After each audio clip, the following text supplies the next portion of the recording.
graveyard shift. We've got the graveyard shift, but we're going to hopefully bring some valuable discussion today. So we are talking about change, and we're going to start on a downer. What do you find particularly hard about change at the moment? There should be a Slido coming up. Please, ball. Talk about being the bearer of bad news when we are an extra session between what they thought would be a stroll to the bar. Great, thank you. So if you can answer this question for us, what are you finding genuinely hard about change right now? I think we've heard lots and lots of themes today about the importance of tapping into the human, regardless of what the change is. There's lots of change going through the industry at the moment. So are we able to show the results live, please? It's not working? It's not working. Is it working? Of course No? it's not. How about everyone yell out? What's what hard is about it? change at the moment? Here we go. Okay, yep. So the constancy of change, the pace of change, the risk of change, the volume, distrust, people. So I guess perhaps we did pick the right theme to focus on today. There's something about job security there, navigating ambiguity, and just an overwhelming amount of change. So today what we thought we would do is focus in on the human barriers that exist to getting in the way of change, and why hearts really do matter. We also want to explore some themes around the way in which we really need to understand the emotions of the people that we're dealing with that are going through changes at different levels of the organisation, as well as explore a little around felt impact measurements going beyond the normal business KPIs that we may put in place when we're going through a change plan. So we're going to start with leadership behaviour, picking up on Adrian's theme earlier, and go a little bit further than just the communication element, really focus on how leadership behaviour can be a really powerful signal of the change, and really how that can impact on credibility and therefore trust in change that's being planned for the organisation. So Tsumi, I'm going to start with you. You've got a long tenure in Omnichannel and customer experience.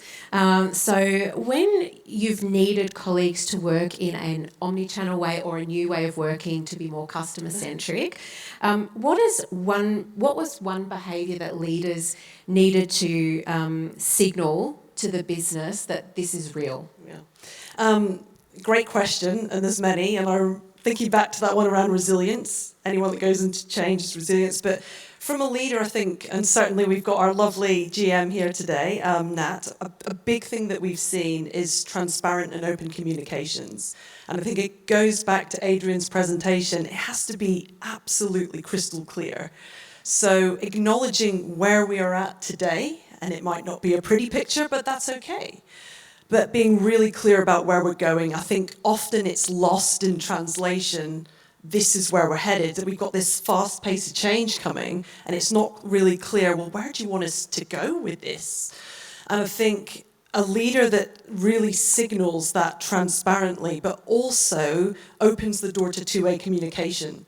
To really say, I don't know, Nat did it recently we've been through many transformations, but these open forums and really listening. What are the fears? What are the challenges? But addressing those and kind of addressing the elephant in the room.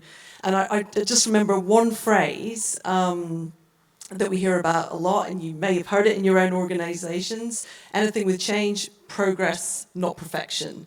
And I think that's the thing, but not just doing it at the start of the change. I think one thing that we are not often great at, and I know because I've been through many of these and I reflect many times, is reinforcing that, and the leaders reinforcing that through the journey.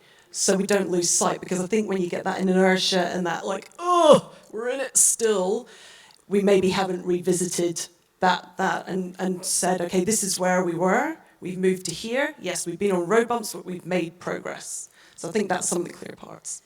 That's excellent. And I think also when you think about how many changes are coming through, that is a really good model to stick with, because we get a lot of changes that are coming through all of the time. So how are we creating sustainable change for something that's really important? So Absolutely. yeah. Hello, that's better. Which kind of makes sense to me now why we put the change management session at the last one before we go to the bar, just in case it starts to trigger past traumas of all the change and transformation that we've been through as an industry in the last few years. So I think that's some really, really valid points. And clearly through the Wordle, we start to see some of that coming out in our audience today. Yeah, absolutely. Thanks, Leiha. And you've done just about every role possible in pharmaceuticals, and you're now working in informatics. So we know data can depersonalise or humanise change. So really keen to understand what you've done to make data help tell a human story that earns the hearts, not just the heads, and how that shifted adoption. And just one little add-on there, what methods have you employed to help leaders model behaviour to embed that change? Yes, thank you for that question. Data, well, look, it was great, the previous conversation, because we talked about global plans, global strategy, and look, AI, I'm sure you're all part of a global rollout, and we'll have data metrics on how we've achieved our training requirements, and that for me is just like the tip of the iceberg, and the quality of the data and the story that the data tells us is so important, because for me, the completion rate of online training tells me that everyone can click to the next button, and I'm like, great. The data that tells me that we're all saving an hour a day now through using AI, I go, excellent, we've got something that's useful. And then the data that tells me that we're saving an hour a day, which is then allowing our teams to spend more time on quicker study startup, or more time out in field, or more time mentoring and coaching their team. That for me is where we start to see the impact. And that's the difference between the different types of data that we're measuring, and probably moving from the vanity checks to those felt outcomes. And particularly in the AI space, we're starting to see people that will come to you and stop you in the corridor, and I can see this renewed energy and renewed excitement in what they do, because suddenly all the parts of their role that they dislike, spending hours in spreadsheets, doing reports, they are using AI to cut that 10 hours down to an hour. And they have found a renewed purpose in what they do. So for me, that is really important data, the types of data that I really am interested in seeing. From a leadership perspective, the leaders, we often have a launch plan, and I really would love us to all think about what's the leadership plan, and is that one, having the foresight that 18 months ago AI is coming, how do we get our people on early pilots, how do we identify those champions? And the champions are going to be and should be our executive leadership team, our GMs, our people leaders. Traditionally, they've always been the last to learn the tech, or possibly not even learn the tech at all. So and that's okay, but it's trying to shift that now to leaders going, actually, I don't just want to be a sponsor and have my name against this initiative. I want to be actively using it. I want to be the first to tell the story. I want to be seen as the active champion. And my GM, Nick's great. He's doing one-on-one AI training, and I think it's wonderful. So if you're a GM or a leader in this room and you're thinking, look, I know how to use it a bit, but you need to find that person in your organisation that will help you grow those skills and capabilities, because your role is going to be the architect. You know intimately what the work that your teams are spending time on, that are stuck in process and reporting. And you can help them architect how are we going to use AI and automation to reimagine that, to reinvent that, and really bringing that. I love that innovation was that big word in a previous presentation, because in our roles, we're not making the innovative medicine. We sit in a special space called service innovation, where we can innovate the way in which we do our work, our processes, bring our medicines to patients faster. So that for me is how all the different ways that we can really start to look at leading through AI. Really comprehensive, thank you, Leiha. And I think, really also some great examples in terms of the one-on-ones that you have with the leaders to help them understand their role in the change and help them to role model for the organisation. What about when leaders are not brought into or believe in the change? We all know we've had a lot of discussions on global to local today, or sometimes it's a functional change that's happening. They may not always have that belief or desire to move in that direction. What's your maybe 30-second response to that? That's completely normal. So it's just acknowledging that as a leader, you don't need to know everything. You don't have to be an AI expert. You just have to be willing to give it a go and have that mindset and behavioural shift. That's the piece that we're really looking for, which is what you do in every other role. You seek to understand, you ask questions, and so it is about meeting people where they are and being honest with yourself.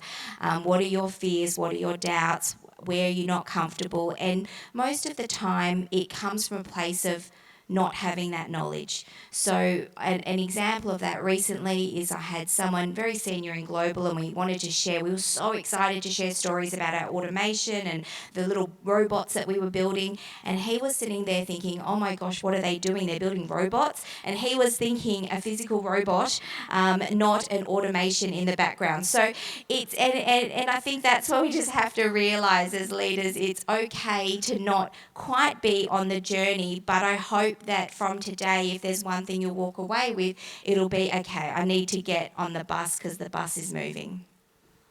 For you, Tsumi? It's a great question. I think I've had it before and it's heartbreaking. I think one key learn I've had is understanding a leader's their KPIs and their drivers and motivations and speaking in their language. I've made the fatal mistake many times, but it's a good learn that unless you understand, for example, a finance director and you're talking in their language and be able to articulate that so what for them, then that's possibly the barrier you're facing. So get in there, understand, and be able to articulate the so what for them. I also have made that mistake many times, and it's always a learn when it happens. So I think the next area to explore is the concept of humanise it, which is up there on the slide, and how we make it stick. So this is really about understanding where people are starting and not just what you want them to do next. So Tsumi, how have you tiered change stories for field teams versus marketing teams versus middle managers versus senior leaders? And have you got a concrete example where tailoring the why really unlocked a blocker? Loads of examples. Some maybe too long for now, maybe over a beer. But I think the short answer is we often make assumptions on the fears and challenges for any change, and we're in constant change. And I think, and my Astrid's here today, she's my manager. And I remember for one of our recent changes, content authoring tool. That's been a fun rodeo, I tell you. Very fun. I'm sure many of you have been on that one. Without getting into the mechanics of understanding where is that pain point and sitting on the other side of the fence, then I don't believe we can truly craft the actual message and get that common platform of empathy and understanding. I think once you nail that, then we can tailor it like we have done, but it's taken time, don't get me wrong, made many mistakes. But our marketing teams have started coming along, and then it's like, okay, well, for a manager, what does it mean to them? And then for the infield team who've initially looked, oh, these look so awful, well, then we explain to them the why and understand it from their side of the fence. So really, I'd say that first step is truly understanding what their pains and challenges are, not an assumption, but get in there, sit with them, and see how it works. Because I have to admit, I was like, oh, okay, I get it now. Yeah. And then go from there. And these are really some of the core components of things like customer experience, aren't they? Really understanding our customers internally to help them move through the process, Absolutely. The change, whatever it might be. Leiha, for you, before you've tailored an approach for change, how did you assess where each layer of the organisation was emotionally and practically? So I think we've all seen the adoption curve, and we've got the laggards and we've got the early adopters, and our role as leaders is to find out who are the early adopters, the real enthusiasts that are going to jump on that first wave, And you need those champions. So in an organisation of 300, I can't get around to every single person, but I can start with the champions, and I use that first wave to then create the second wave. And then it's much easier to have 50, 100, 150 people going on the journey, and then you can stand back, and it's much easier to look for those that are drowning, need a lifeboat, and we can go out and help those people. But yes, it's change. It's the reality that it's always going to take an investment of time before you see a return. And I guess just that's sort of at the start, outset of the change, moving now into the concept around measuring what people feel. And I'd like to sort of do a quick fire prompt to both of you. So I'll start with you, Tsumi, but it's the same question. What's one leading indicator you track or would like to track that proves hearts are with you before the KPI moves? Well, you can see it in the shift in the conversation. And it's really exciting to see when you sit on some of these meeting forums and you can hear, for the content authoring tool is a great example. For ages all we heard is, this sucks. And I'm like, I know. But when that conversation starts changing, oh my God, did you see how quickly I did this? Look what I was able to do. And you haven't prompted that. That's when you can start saying, right, we have change, we have momentum, it's going. So for me, it's those little simple indicators like that. Fantastic. And for Leiha? I do love a chat group, and I do love when people actively get on a chat group and share a story or an experience about how they're using, what's their user story and how it made them feel. That to me is a much better lead indicator than 90% of our organisation have completed their virtual cornerstone training. So I think for me that would be the main one. And it sort of occurred to me as we were planning for this session, you know, how often we start with the change, the why, the what, the how. But we can often leave those KPIs and felt impact metrics to the last point, at which point we may actually be tired and we might not even call those out. So, you know, I think one of the things that I've certainly learnt over the years is to be thinking about what it is that you want to achieve up front, how much you know you're going to be successful at that, what do you want employees to think, feel and do. And I think when you can really establish that up front, it really helps guide then what you're going to look at and how you can use some lead indicators before some of the other metrics are moving. So there is a question up there on the slide, and what we'd really like to know from you now is what is one thing that you are going to do next week or maybe next month or maybe even in 2026 to enhance how you will humanise change? So I'm sure you're already doing parts of it, if not all of it, but it'd be great to hear from you. And if we can see that, that's great. So involve stakeholders. Yes, the power of a story is really critical. Champion AI for the team. There you go, Leiha. Ongoing feedback loops. Yeah, that's really powerful. But stories is definitely the standout piece there. I always think as we head to the bar, you don't want to be in 5 years' time sitting around the bar thinking, gosh, I wish I'd really gotten on that AI train. I think that a lot about Bitcoin. Like I should have bought Bitcoin, 10 years ago, versus I'm hoping that we're all there going, oh, I'm really glad that I walked out of that room and really took AI on. Well, it's definitely up there, but the winner of the day is stories. So that's a fantastic outcome. I don't think we could have asked for any more. The key takeaways were on the slide previously, so we won't rehash them because we are minus 20 seconds on time. So with that, I'm going to thank you so much for staying engaged to the end of the day. Thank you.